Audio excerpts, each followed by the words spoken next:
Fala, galerinha bonita! Professor Marcos na área para o nosso projeto Fique em Casa Aprendendo da nossa plataforma Gonçalves Dias. Galera, é sempre um prazer imenso poder estar aqui com vocês compartilhando esse belo conhecimento que é a geografia. E hoje nós vamos ter uma aula muito bacana, mas principalmente uma aula muito importante, galera, tá? Para a aplicação das tuas provas do Enem, mas também para a nossa vivência diária, tá certo? É uma temática que vai estar muito presente no nosso dia a dia. Marcos, o que a gente vai trabalhar hoje? Lembra que na última aula nós falamos ali sobre os elementos, né, que compõem o espaço geográfico? E um destes elementos, ele é muito importante para o desenvolvimento de uma área de conhecimento muito legal, que é a cartografia. Então hoje nós vamos falar, galera, sobre a análise dos elementos da paisagem através dos mapas, tá? Hoje nós vamos mostrar aí variados tipos de mapas, vamos aí passar algumas dicas de como interpretá-los.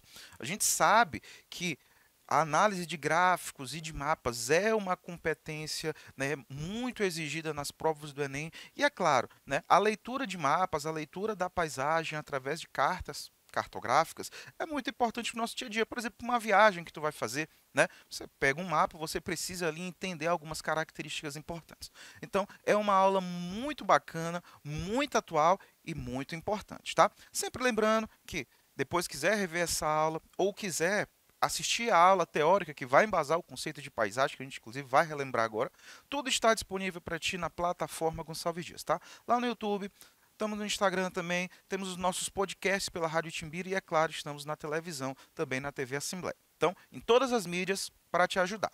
Então, sem mais delongas, ó, respirou, tá certo?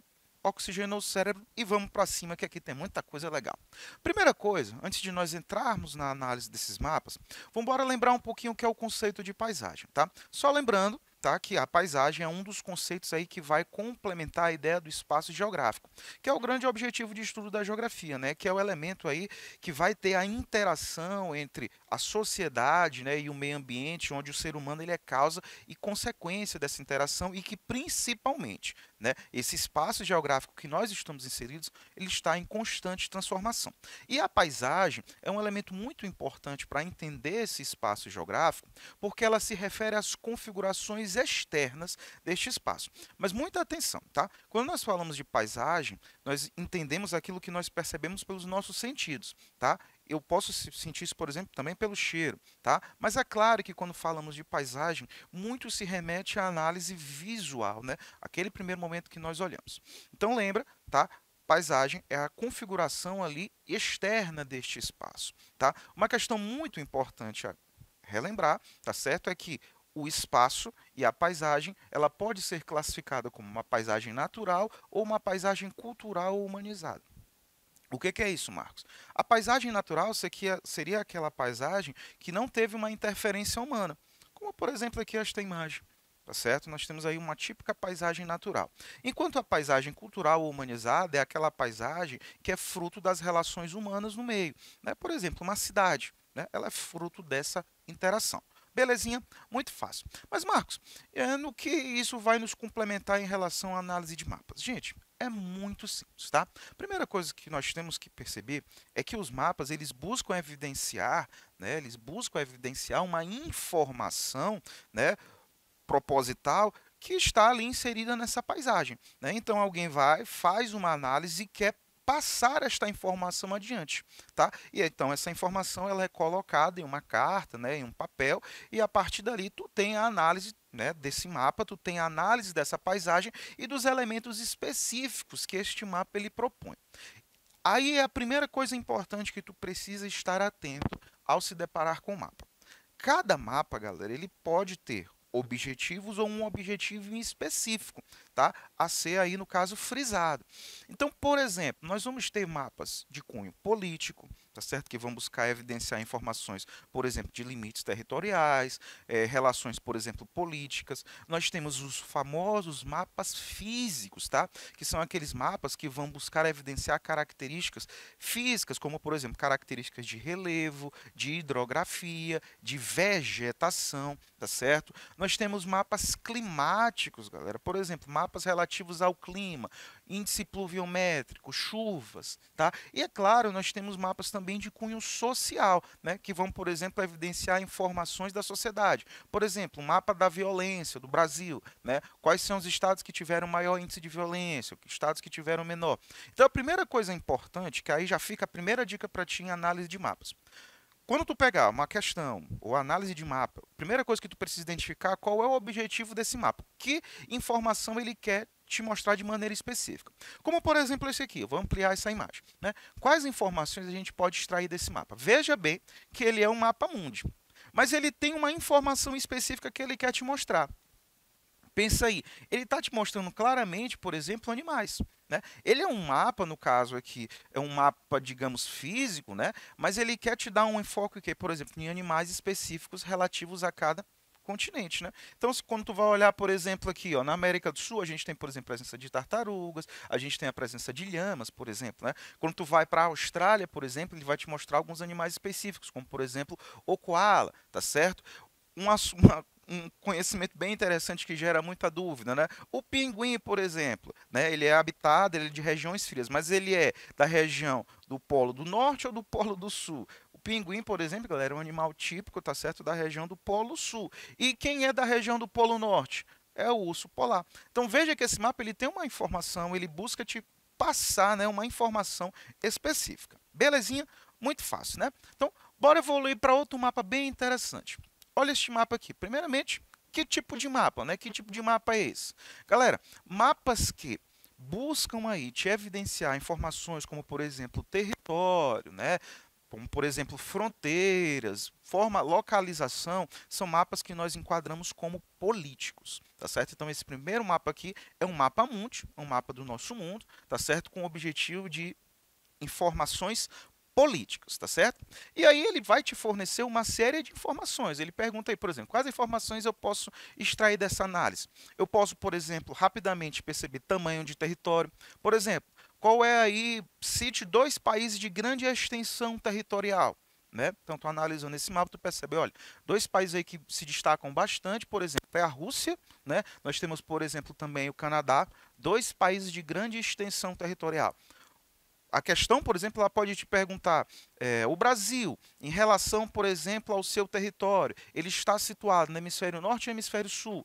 De acordo com a linha do Equador, o Brasil está situado nos dois hemisférios. Marco, dois hemisférios? Galera, o Brasil está situado em sua maior parte no hemisfério sul, mas uma pequena parte do nosso país, ó, ela vai estar situada também no hemisfério norte. Informações físicas, por exemplo, né, informações políticas também. Por exemplo, o Brasil ele faz fronteira aí com quais países? Cite aí 3 países que o Brasil faz fronteira. Então, tu vem olhar aqui, tu pode perceber a Bolívia, pode perceber a Argentina, pode perceber o Uruguai. Então, veja que esse mapa ele consegue te fornecer algumas informações. Agora, importante, eu tenho como saber, por exemplo, aqui, de acordo com esse mapa, onde se apresentam as maiores altitudes do nosso planeta. Eu tenho como perceber esta informação nesse mapa? Não tenho. Tá? Então, veja que cada mapa ele tem um objetivo específico, né, de acordo com o que ele quer evidenciar. Bacana? Muito fácil, né? Bora evoluir para outro tipo de mapa. Agora um mapa mais específico, o mapa do Brasil, né? Isso aqui também é um mapa político, tá certo? Todo mapa, eu já te digo, todo mapa aí que tem o objetivo de passar informações de território, de divisas, divisão de estados, é considerado um mapa político, tá? Então nós temos aqui um mapa típico do Brasil, né? Baseado aí na classificação do IBGE, tá certo? Que divide o Brasil aí em 5 macro-regiões. As regiões que nós conhecemos, né? Norte, Nordeste, Centro-Oeste, Sudeste e Sul. E aí eu tenho, por exemplo, algumas perguntas importantes que este mapa ele consegue me responder. Por exemplo, primeiro, quantos estados compõem a região do Nordeste? Analisando eu posso, Maranhão, Piauí, 2, Ceará, 3, Rio Grande do Norte, 4, Paraíba, 5, Pernambuco, 6, Alagoas, 7, Sergipe, 8 e Bahia, 9. Então, por exemplo, o Nordeste ele possui 9 unidades federativas, 9 estados, tá certo? Segunda pergunta, quais estados fazem divisa com o Maranhão, fazem limite, tá certo? Então, a gente vai olhar, por exemplo, nós temos ao norte, né? Nós temos aqui, para a região norte, nós temos, por exemplo, o estado do Pará, né? Nós temos também o estado do Tocantins, tá certo? Quando nós vamos para o nosso estado, né, a nossa região Nordeste, nós temos a divisa, por exemplo, com o Piauí. Então, o Maranhão, por exemplo, ele faz divisa com 3 estados, tá certo? E se você for bem ao sul do Maranhão, o Maranhão não faz a divisa, mas ele está muito próximo, por exemplo, de já ligar o território da Bahia, por exemplo, tá certo? Outra questão importante: qual o estado que tem a maior dimensão física do Brasil? Né? Esse mapa consegue me fornecer. Então, se nós analisarmos com calma, nós vamos perceber que o maior estado em dimensão territorial, por exemplo, é o estado do Amazonas, tá? Aí, por exemplo, eu posso te perguntar: quais desses estados apresentam aí a maior densidade demográfica, contingente populacional? Eu tenho como saber nesse mapa? Eu não tenho, tá certo? Este mapa ele não está me fornecendo esta informação. Bacana? E a última, por exemplo, né? Qual região apresenta menor número de estados integrantes? Né? Esse mapa consegue me fornecer essa resposta? Consegue, né? Então, nós vamos analisar o Nordeste, ele tem 9, por exemplo, a região do Norte tem 1, 2, 3, 4, 5, 6, 7. Né? Então, também não é. A região do Centro-Oeste tem 3, né? Mato Grosso do Sul, Goiás e inserido o Distrito Federal, o ente híbrido, tá certo? A região, por exemplo, do Sudeste, ela vai apresentar 4 estados: Minas Gerais, São Paulo, Rio de Janeiro e Espírito Santo. Também não é a região do Sudeste. E a região do Sul apresenta aí 3 estados, né? Pará, Santa Catarina e o Rio Grande do Sul. Então, qual seria a resposta? Seria a região sul. Também a região do Centro-Oeste, mas nela está inserido o nosso ente híbrido, né? Que ali, no caso, o Distrito Federal, onde se localiza a nossa capital, Brasília. Bacana? Então, olha que mapa bacana, a quantidade de informações que ele te fornece. Bora evoluir para um outro tipo de mapa. Olha esse aqui. Veja, galera, lembra que nós falamos de paisagem, né? Análise daquilo que nós percebemos visualmente, através dos nossos sentidos. E olha o que, por exemplo, esse mapa ele quer te fornecer. É o mesmo mapa do Brasil. Veja, eu vou voltar. É o mesmo território, mas ele agora tem um objetivo diferente. Ele quer te passar informações atípico de quê, Marcos? Atípico de altitude, galera, tá certo? Esse aqui é um tipo clássico mapa físico, né? Então, primeira pergunta: qual o objetivo e tipo desse mapa em questão? Ele é um mapa físico, né? E quer te fornecer informações específicas acerca de quê? De altitude. Como é que eu sei disso? Sempre, galera, tá? Essa é uma outra dica muito importante nas suas provas quando cair análise de mapas. Vejam a chamada legenda, tá? A legenda aqui do lado, ó, ela vai te fornecer as informações que vão te ajudar a analisar a característica desse mapa, tá certo? Então veja, por exemplo, aqui, ó. Nós temos a legenda que mostra as áreas verdes, por exemplo, são as áreas de baixa altitude, né? 0 metros. Quando fica já amarelo, significa que a altitude está aumentando, tá certo? Então já está ali 200 metros. Quando já vai ficando marrom, a altitude significa que ela está aumentando. Por exemplo, no extremo bem marrom mesmo, nós já temos aqui, ó, altitudes de 1.800 metros acima do nível do mar.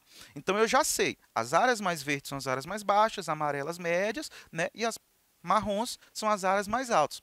E a partir daí eu consigo extrair as informações que esse mapa ele quer. Então, de acordo com os elementos da paisagem vistos nesse mapa, onde se localizam as maiores altitudes do Brasil e as menores. Ora, se eu for analisar de uma maneira geral, eu sei que a parte marrom são as maiores altitudes, então eu já sei que é na região aqui da região do centro-sul do nosso país, né, do sudeste, eu tenho as maiores altitudes de maneira geral. Tá certo? E onde eu tenho ali as menores altitudes? Se eu for prestar bem atenção, eu vou perceber que a planície amazônica ela é bem verdinha. Né? Ou seja, ali eu tenho as menores altitudes. Olha que mapa bacana para te analisar. Olha um outro mapa interessante sobre o Brasil. Muda o foco novamente. Olha este mapa aqui, é o mesmo território, só que ele já está te dando uma outra informação. Esse aqui é um típico também mapa o quê? Físico. Mas percebe, que informação específica ele quer te evidenciar? Eu tenho aqui a legenda do lado. Lembra da dica da legenda, tá certo? Olha aí, ó. Carvão mineral, alumínio, ferro, aí eu tenho diamante, eu tenho ouro, eu tenho fósforo. Ele está mostrando o quê? Recursos naturais. É um mapa físico que quer evidenciar aí o potencial econômico do nosso país em relação aos nossos recursos naturais, tá certo? E aí ele te pergunta, cite 3 grandes potenciais relativos ao Nordeste, que este mapa está te mostrando. Ora, eu consigo ver rapidamente aqui no Nordeste. Vamos lá. Eu tenho, por exemplo, diamante, extração de diamante no Piauí. Está bem aqui marcado. Ó. Eu tenho, por exemplo, extração de petróleo, galera. As reservas petrolíferas aqui na região do Rio Grande do Norte. Eu tenho, por exemplo, aqui, ó, bem rosinha, é produção de quê? De potássio ali já para o estado de Sergipe, tá certo? Olha, por exemplo, já no nosso estado, galera, tá? Ali fazendo já a divisa com o Pará, eu tenho extração de ouro, tá certo? Ali na bacia do Gurupi. Então veja que é um mapa, por exemplo, que quer me mostrar informações, né, de recursos naturais. Bacana? Tudo informações aí de paisagem da análise dessa. Muito legal, né? Olha esse mapa. Agora vamos falar um pouquinho do nosso estado do Maranhão.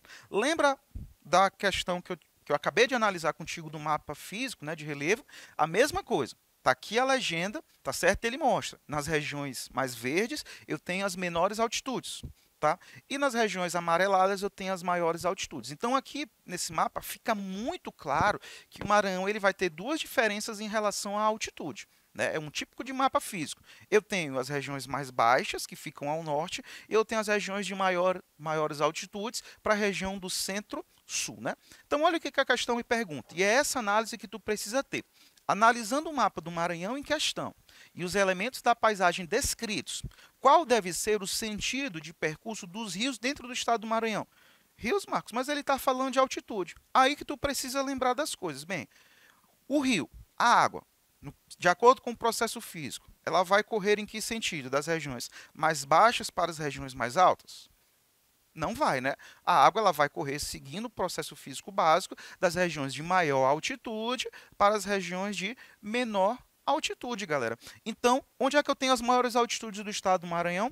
Eu tenho na região do sul. E as menores altitudes? Na região do norte. Então, os rios maranhenses, eles vão correr em que sentido? No sentido sul para o sentido norte. Né? Desaguando principalmente onde? Aqui no Oceano Atlântico. Tanto que eu tenho aqui nessa região, principalmente aqui de São Luís, né, ali do Canal do Boqueirão, uma grande quantidade de rios que vão desaguar nessa região, tá certo? E que contribui, por exemplo, diretamente para a riqueza natural, né, do nosso litoral.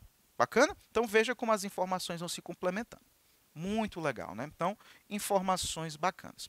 Olha esse outro tipo de mapa aqui, ó. Esse aqui é um típico mapa econômico, tá certo? Ele quer te mostrar que tipo de informações. Aí está aqui a legenda, comércio mundial. E ele está mostrando, por exemplo, os fluxos de relação de negociação. Uma dica para esse tipo de mapa, para essa análise aqui, galera, tá? É tu focar no tamanho das imagens. Por exemplo, tu vai perceber que, por exemplo, quando a gente fala do comércio na América do Sul, nós vamos perceber que tu tem ali uma esferazinha menor. Quando a gente fala da Europa Ocidental, tu tem uma esfera maior. Então, se ele te perguntar, evidencie duas informações importantes acerca desse mapa. Nós podemos perceber logo, no primeiro momento, que nós temos aí algumas regiões com maior centro econômico, maior importância, como, por exemplo, a Europa Ocidental. Outra, por exemplo, também o Sudeste Asiático. Uma outra questão interessante são as setinhas. Você vai perceber, por exemplo, que as setas onde tu tem um maior fluxo comercial, as setas elas são maiores. Então, por exemplo, eu posso dizer que existe um grande fluxo comercial entre a Europa, por exemplo, e o Sudeste Asiático. Também tem um grande fluxo de informação, por exemplo, do Sudeste Asiático para a América do Norte. Bacana? E, galera, para a gente finalizar esta aula, eu não posso deixar de falar de uma análise da paisagem que é chamada de anamorfose, tá? Muita atenção. No primeiro momento, as pessoas até se assustam achando que esse mapa está errado. Não é. A anamorfose é uma técnica que busca distorcer as imagens de um mapa com o objetivo de evidenciar uma informação específica. É muito simples. Eu tenho, por exemplo, eu quero destacar uma informação neste mapa, eu distorço aquela imagem aumentando o tamanho dela ou diminuindo, né? Se a imagem for maior, significa que eu tenho ali maior quantidade dessa informação. Se eu tenho menor, significa que ela não tem tanta importância, de certa forma. E a partir daí, galera, eu tenho uma análise específica. Olha, por exemplo, este mapa, para a gente finalizar a nossa aula, né? Isso é um típico mapa de anamorfose. Eu tenho bem aqui a legenda, né? Ele diz aqui, ó, Produto Interno Bruto de 2016. E veja que esse mapa está bem distorcido em relação às suas imagens. E aí eu te pergunto, de acordo com a análise dessa anamorfose, né, quais são as regiões aí que vão apresentar maior importância, maior movimentação do PIB no ano de 2016? Eu tenho claramente aí os Estados Unidos, por exemplo, né? Eu tenho, por exemplo, a China, tá certo? Que vão se destacar em tamanho. O Brasil, galera, em relação a esses países, tem como competir? Não tem. Veja que, por exemplo, a movimentação do PIB do Brasil não está em comparação com estas duas regiões. Olha uma outra análise de anamorfose. Por exemplo, essa daqui está falando sobre a questão do deslocamento, sobre a questão de imigração. Aí eu te pergunto, de análise com essa anamorfose, quais são as regiões aí que apresentam maior destaque em relação à movimentação de pessoas. Rapidamente você vai perceber a Síria, o Iraque, o Sudão do Sul e também a Colômbia. Então, galera, isto é anamorfose, uma análise de paisagem. Então, galera, para essas e outras informações, nos acompanhe na plataforma Gonçalves Dias. Valeu!